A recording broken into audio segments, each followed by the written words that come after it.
Fantastic. I'm just having a vitamin C orange. Oh, we love it, we love it. Well, welcome everybody. We have Joe, we have technology working.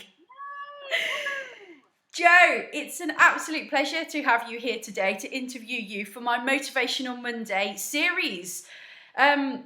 Any of you that haven't watched the Motivational Monday series so far, the reason that I do it is quite simply, it's about interviewing people that have really motivated me in my life. And I had the pleasure of meeting Joe in January last year at the Achievers Academy for Women, which is one of Joe's babies. And I have to say that it's been a phenomenal 14, 15, 16 months being a part of that amazing group, but also getting to know Joe a lot better. And one of the big reasons I wanted to bring her to you today is I know she's going to inspire you. I know she's going to motivate you because this is a lady with a mission. So on that note, I would like to introduce the fantastic Joe Cameron. Morning. Afternoon. So, Joe, tell our viewers a little bit about your journey and how you've ended up where you are today. Right, okay. Well, I suppose a key moment was when I had the opportunity to leave my corporate career. That was in 2004 because I've worked in the motor industry for 15 years and I've really been working hard and I've got a good pedigree. I used to do the leadership and management training. But the last job that I took was just the most hideous boss on the planet. And I thought, you know what, there's more to life than working for the most heinous man in the world. So when I got the opportunity to leave, I left. Fantastic. That was in 2004, which was fantastic because I thought, well, I remember sitting outside a fish and chip shop on a Friday lunchtime thinking, well, right, okay, well, what do I do in my life now? So I basically wrote a couple of lists and one of the lists was the things that I thought, I need to make a living so I can make some money. And then I had a list which was more exciting, which was just my wish list of things that I want to do in my life. Now I was mid-30s. So I set about ticking all things off the list, really. So that's how the journey started, really, which was in 2004. Fantastic. So, talk to everybody a little bit about what inspired you to start the Achievers Academy for Women.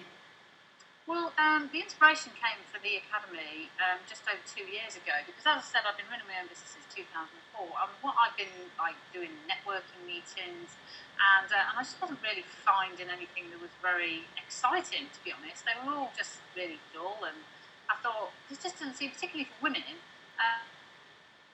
any place where I can find people like myself with a bit of energy, with a bit of enthusiasm, and with a positive mindset. And I suppose coupled with that as well is that I'd, in the background, been running lots of informal sort of group coaching sessions in Starbucks. I basically lagged Starbucks to stay open till 7 o'clock at night, and people used to come and pay £10. And I used to do these group sessions, and they really, really worked. So I got that, and I'd also got my master's degree studying women's leadership strategies. So sort of the three sort of came about together just over 2 years ago, and I thought, well, I've got this idea to put this group of women together locally where I live. And I emailed a few people, and I've been floating it for a while about setting up a group. And I emailed a few people and said, yeah, I'm setting up this group, do you fancy joining? And they all said, yeah. So I thought, right, okay, well, that indicates that there's a clear need for it, to be honest. And so then I set about, I ran one group and was sort of trialing the format, and then I set up another one, and I set up another one. And then I thought, well, I'm an engineer by background, so I'm very systems orientated, I'm very process orientated, and I used to get frustrated where I wanted to run a great meeting, but the back end wasn't quite as slick as I wanted it to. So I started to write like a manual of all the processes, when a new member joins, and like an engine, like you build a car. So I started to write these processes, didn't really know why. But I suppose it was last summer that I was enjoying it so much, and I was getting to meet so many different people that I thought, well, if I'm enjoying it so much and everybody else is enjoying it so much, then maybe I can find some of the people that want to set up their own groups that can enjoy it so much.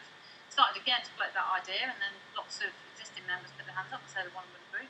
And that's where we're at now. So we have existing members that set up their own groups, and then we have people that just come outside that come to a meeting and say, yeah, it's really great, and we're on the carpet. But I think the formula is just about the people that are around us and people that are in it. Because we are selective, so we turn people down because we want people in it that are really high energy, that have got goals and ambitions, and that want to support each other.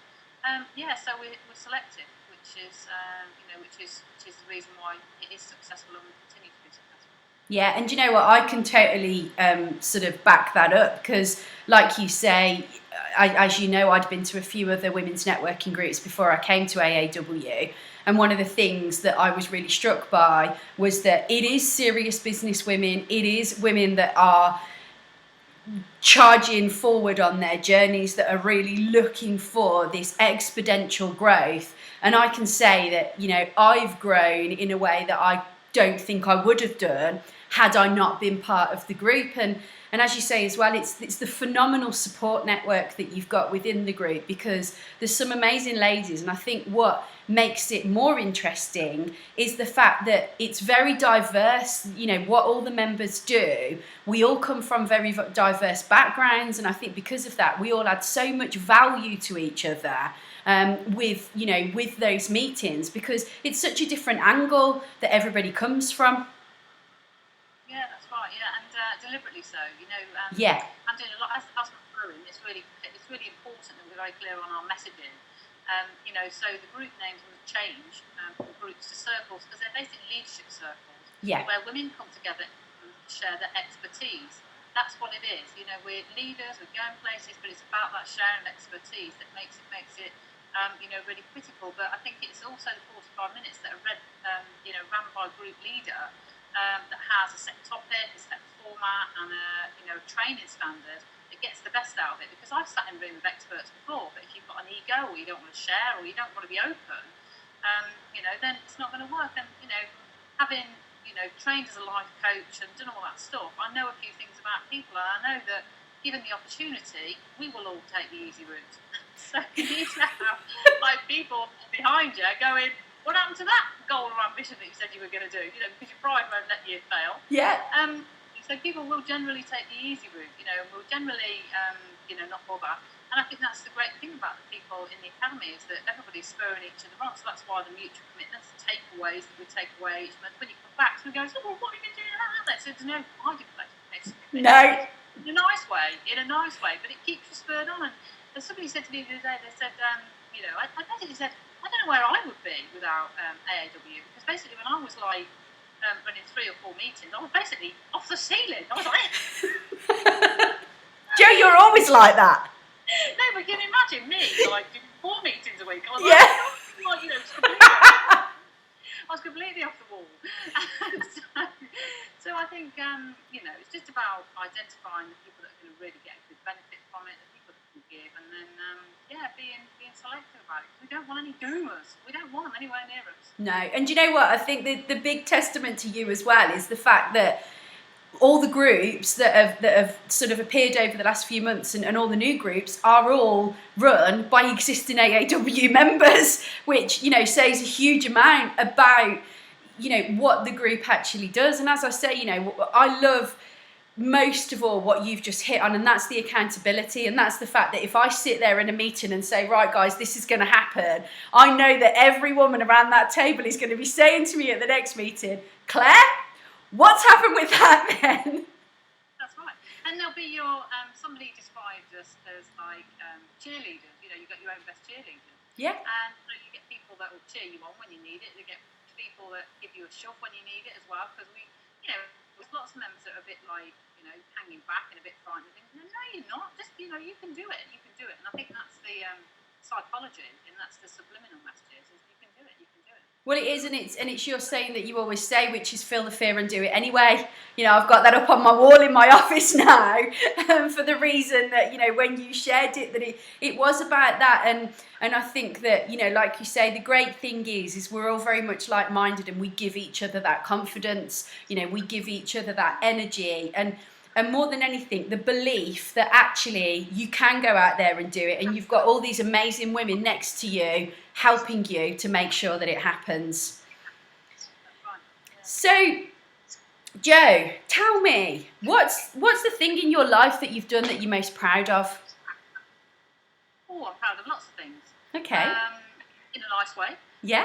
I'm actually most proud of carry on going when it would have been easy to stop, you know, and I think we all read books about the secrets to success, and I think there are some. I think the bottom line is just bloody hard work. It's bloody, you know, when you're building something, you don't know what you're doing, you don't know where you're going, you know, you have to put in the hours, you have to put in the miles, and, you know, and I just think I was inspired really by one speaker, a lady called Jill Fielding. She's a secret millionaire, so she's fantastic. And I remember watching her speak, and she said, do you know what? Sometimes it's just hard, and then eventually, bang, it becomes easy. And I think that, you know, that's so true. So I'm most proud of carrying on when all the odds were stacked against me in every single respect. So that's the thing that I'm most proud of. The other things just come along and they're nice to have, and it's, you know, good to set good intentions and good outcomes and stuff. But that's the thing that I'm most proud about, yeah, it's just picking myself up when I could have just hid under a bush. Absolutely, and again, it's absolutely right, isn't it? You know, I think the thing is the journey in business can be so much more difficult than we thought it was going to be. You know, I mean, was new to business at the beginning of last year when I first came to the group, and I have to say that last year was quite a challenging year for me. You know, it didn't go as well as I'd anticipated in one respect, but then in another respect, it went far beyond my expectations. And I think you're absolutely right. It's having that radical faith, isn't it, that whatever happens, you can achieve whatever you want if you want it enough. Yeah, that's right. Yeah. I always say, you know, the saying, you know, you can have whatever you want or achieve whatever you want. Well, let's face it. If I wanted to go and be Mo Farah tomorrow, I couldn't do it. You know, let's look at that in a good perspective. But basically, I think you can achieve 90% of what you want, or have 90% of what you want. You know, in the academy, we started talking about 90% good enough. Well, I've sort of built on that and said, well, you know, it's about having 90% of the things that you want. Like I say, I can't go and be flipping Mo Farah or Tom Daly or whatever, and I've got no desire to. But it is about your beliefs, and it's about your desire, and it's about making it that, you know, it's about making it measurable, and the leverage. And the leverage comes from being in the academy, because you know, you set one goal and you see somebody else achieving another goal, so you set yourself another one. And you know, without that, you haven't got that sort of you know, push behind you. But so no, you know, when people say, oh, you have to do this, you have to do that, nobody has to do anything. Nobody has to do anything. Somehow I've just inherited a really, really hard work ethic from my parents, and somehow along the way I've had some really crap bum deals, you know, in my life, and somehow I found the faith to just pick it all up when I could have stayed in bed. And I don't know why I found that and why other people don't find that inclination. I don't know. I keep trying to teach it, find the answers, but I just don't know. No, I'm with you, and I think it comes back to that sort of. It comes back to, I think, exactly what you've just said. You know, what you brought up with, you know, and my parents, exactly the same as yours, very much instilled a work ethic into us and said, whatever you want to achieve, Claire, you know, you can do it, but you've got to go for it, and you've got to actually put the strategy in place to make it happen. And I think that's the real key to it all, isn't it? It's about having that faith, but keeping going even when the odds are stacked against you. So on that then, what's the biggest challenge that you've had, Jo? Oh God, millions. What's the one that sticks out more than anything for you? Well, they're mostly personal, not business challenges, really. You know, I mean, I don't need to go into details now. No. But you know, my life after the Apprentice, my life fell apart. You know, personally, and you know, and I found myself in a really dark place. After I had a premature baby, she died, and that was hell on earth. That was just absolute, devastatingly hell. And you know, and I've been in hospital such a long time that I basically had to relearn lots of different things. You know, even just to go out of the house and buy a toothbrush, I had to sort of relearn everything. So that was the most, you know, personally devastating thing. But you know, I just think I think I used to be a sort of person that finds everything hard for some reason. Like The Apprentice was massively hard. You know, I found it really hard being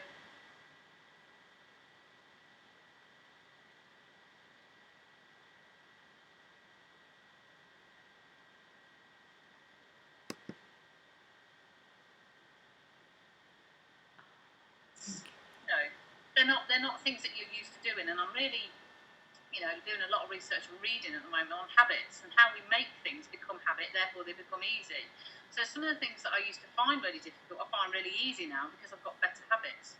I only just having a little play over the last few days with a different sort of eating style and retraining my habits. So now I'm aware of the habits. I'm aware that what goes before and what goes after the incident, the habit. Just by changing a few things, you can change habit, and therefore it becomes easy. So I think in the past things were hard because I didn't have very good habits.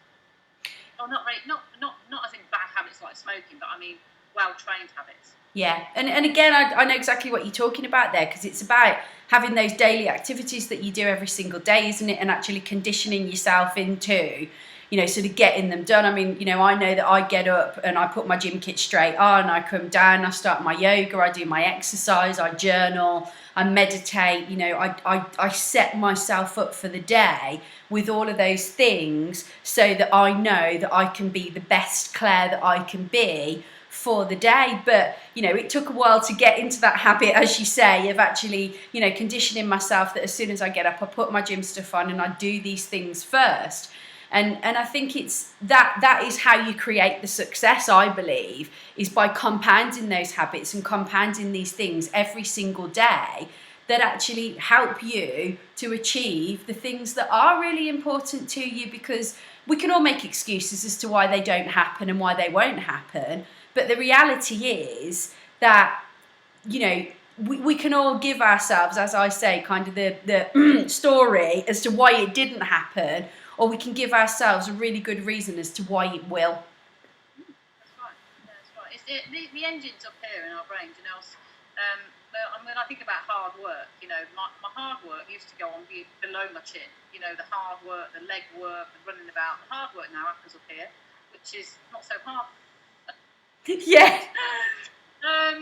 Because it's getting a better input, it's getting better habits, it's getting better questions, it's getting better nutrition, to make it fire on all four cylinders. Absolutely.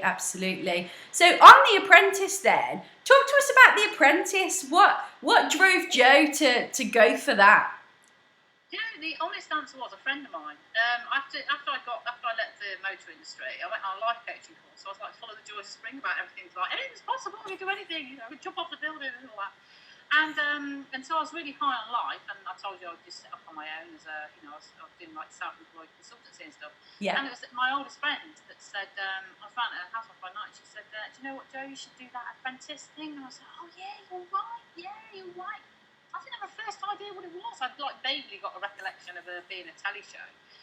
But I just thought, God, yeah, I'm going to go do that. And I went straight home and filled in the application form because it was like an intuitive moment that said, do you know what, this felt like the right time, the right place, the right thing. It just felt right. It felt like it was going to happen. So I went home and I thought, well, it's all very well having an idea. Okay, so I knew this was going to happen, but it's not going to happen by accident. So that was why I was talking about my second step, which is massive action. So basically, I cleared my diary of everything. I focused on my eating. I watched loads of videos and business videos. I worked on my wardrobe. I worked on absolutely everything possible to A, go through the selection process, and then B, get on it. Even the selection process, I made sure that I stood out when I went to the auditions, and I lowered the chances. I lowered the odds because I went to Manchester. But the strange thing is that through all that, I did have this knowing that this was the right thing to do. So I must have been giving off this vibe because it was only after the Apprentice finished that one of the candidates said to me, "Do you know what? You were at Manchester auditions, weren't you?" And I said, "Yeah, I was." And she went, "Do you know what? I took one look at you and I knew you were going to get on it." And I was like, that was really fascinating for me to hear that after it had been aired, about 2 years later. But I think so that's why I did it. Totally intuitive moment, and I didn't analyse it, think about the ups or downs, what am I going to gain, what am I going to lose. I just thought, you know what, this is an adventure that I want to be part of, and then, like I say, applied the hard work, and then got on it. But it's a fantastic opportunity that I was given. I absolutely loved it and hated it both the same time. I loved it because it was so inspiring. I'm like, whoa, I'm in these amazing places that I've never been. And I hated it because it was so testing. And just before I got fired, I remember being in the bathroom, just crying, wanting my mum. I was just in bits. I thought, I've given everything now. I've used everything that I know. There's nothing left that I can give. And yeah, and I just thought, it's time for me to go. When you start like quivering in the bathroom and being warm, it's sort of time to go home, isn't it? Yeah. It's like, yeah, I've done it now, enough. It's time to use the door. Yeah, it's just great fun, isn't it? It's a great story. I love doing telly. I love doing radio. It's just a great story. I love doing telly now because I do your hair and your makeup. Yeah. You know, they put you in a positive light. I like that as well. You know, so it's all just good fun, isn't it? And what was the thing that you learned from it the most? You know, what one thing can you say that you took from The Apprentice that has helped you with how you run all of your businesses today? Well, I learned a really powerful thing about, because I just basically peed everybody off when I was in the group, okay, because I've got this annoying, you know, steamroller approach that I tend to be, or did have. So I had to work on that, because I thought if I'm going to get anywhere, I've got to stop, like, going for it, regardless of what anybody else says. I've got to, you know, learn different skills. I did that. I realised that I used to take blame for lots of the things that weren't my fault, so I needed to do some work on that as well. I also felt as well that I didn't, you know, portray some of the things that I didn't do wrong in the task very well, so I wasn't very good at defending myself. So I thought, you know, when I got invited to go on the weakest link, I thought I've got to put some of these to bed. And, you know, and a lot of those principles are still underpinning the AAW, because I see a lot of the women with the same traits about, you know, taking too much blame and not putting themselves forward. And I used to talk a lot. I'm working on that bit. Yeah, do you know what, Jo? I think we're both similar in that one, and we're never not going to talk a lot. But, you know, I remember Alan Sugar saying, for goodness sake, just tell me why you should get fired, you know, in less than 20,000 words. He's got a point. You know, so it's great. It's great being able to watch the back end. You know, when I run some of my programs now, I video people so they can have a look at themselves. Because they go, oh, I don't like to watch myself. Well, it's really important that you do, because everybody else watches you, don't they? Absolutely, absolutely, and I think you learn so much from watching yourself, don't you? I mean, I know that we've both done speaker training with one of the fabulous members, the lovely Lorna Sheldon, and you know, I've got to be honest, sitting there and within 10 minutes of being in this course, I'm on camera. I was like, okay, but I learned so much about my speaking and how I came across by doing that. So you are absolutely right. You know, we do need to see ourselves. I'm just going to take you back a quick one there, because I'd love for you to share the story about the weakest link with everybody, because I mean, I've heard it already, but the story about, you know, how you actually did what you did on the weakest link. We've got time, really? Yeah, we have. We've got a couple of minutes. Okay, well, it was another, I'll cut it all short and keep it to the bullet points, but basically it was another opportunity. I'd been on the weakest link before, got booted off first. Okay, so when they invited me back on, I thought, I said yes, and then thought, oh my god, well, I've been voted off first before, I've got to fix something. So basically, I don't follow popular culture and stuff, so I don't know who Justin Bieber is, or, you know, whatever. So I don't follow popular culture, so I thought I've got to, decide that I'm going to win. So I went in, and I thought, the only option for me to win is win. That's it, I've got to win.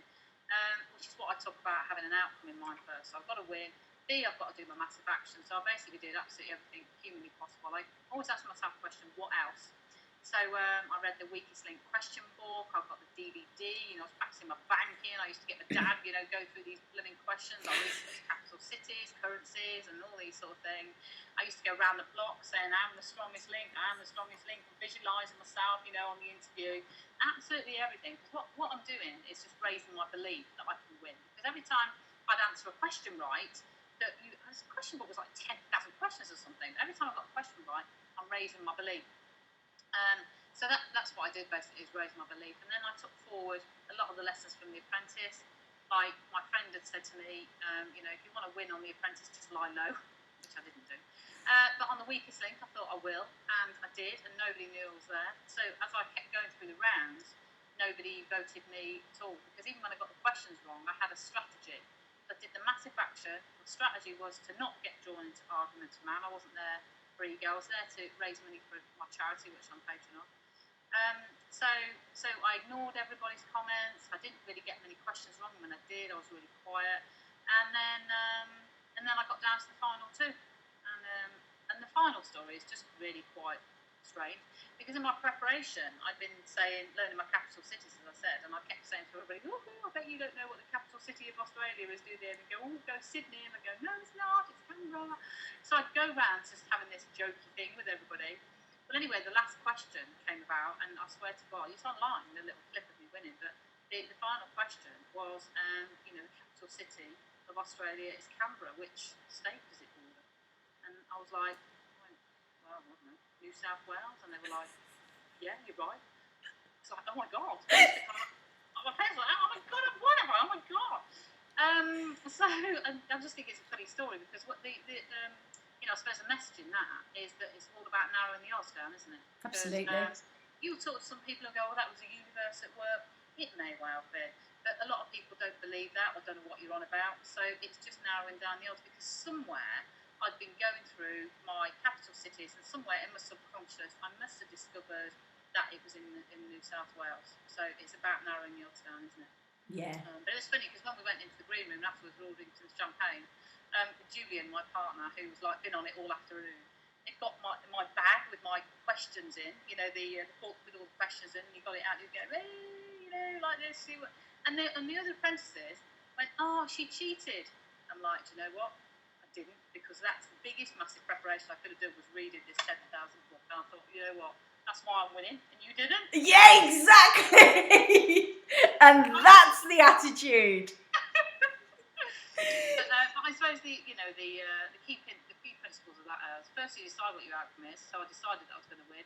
B, do my massive action. C, have a strategy, and then the rest is about lowering down the odds, isn't it? Really. Absolutely. And you are right. It's that key, isn't it? It's about that planning. It's about that strategy. It's about deciding straight away what your outcome is going to be. And that's one thing that I've learned more than anything over the last year is initially, when you decide that you're going to do something, hone in on what you want your outcome to be, because when you know what you want the outcome to be, then the rest of it will come into play as you plan it, won't it? Yeah, because your brain's. It's funny. I don't know whether you've seen on the Facebook group today, but and we don't just say the lady's name. She'll probably tell everybody. But only last week we were running a leaders course, and I was going around saying, what your goals, objectives, intentions, stuff like that. And one of the ladies said, oh, I've never been to the Houses of Parliament. I'd really like to go. I was like, right, okay, logged that in my brain. And then she wanted a local politician to come to her launch as well. And I went, oh, I know the local politician there. I'll just connect the two of you. Anyway, so we did that. Anyway, this morning, I get an invite to go to the House of Parliament, the same parliamentarian. And I was like, oh my God. So I emailed the lady in question and said, your House of Parliament thing, do you want to go to this? And she's like, oh my God, how amazing is that? So she's just put on the Facebook group, 4 days. That's happened in 4 days. So you could say that's the universe at work. But unless she'd have told me that she wanted to go to the House of Parliament, it's fresh in my head, I would have known, would I? And I'd have seen that invite and thought, oh, well, So anyway, now she's woohooing now. Oh, I'm going to have to get in there and woohoo up to her. Love it. But you're absolutely right.